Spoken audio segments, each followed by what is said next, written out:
台北市内乌一对母仔囝哄骗超过1200万，想过物质想袂开，警方对查发现有10个车手涉案，已经抓到9个啊。专案小组全力在对查，要挽过秋田，继续抓出诈骗集团的源头。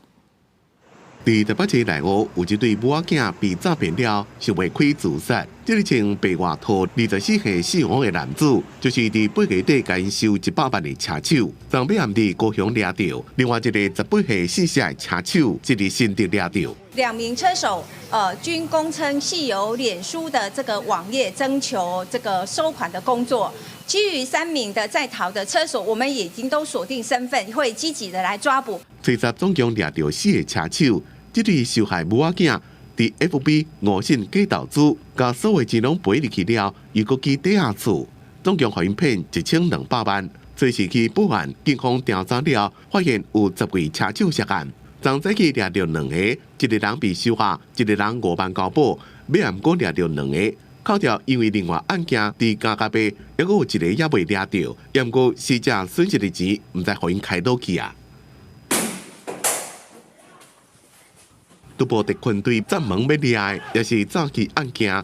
这个不法集团因为犯罪手法，是行骗被害人家己地上平台，讲只要提钱来注册，就当有正好的利润。受害者有81个人，拢是美国人。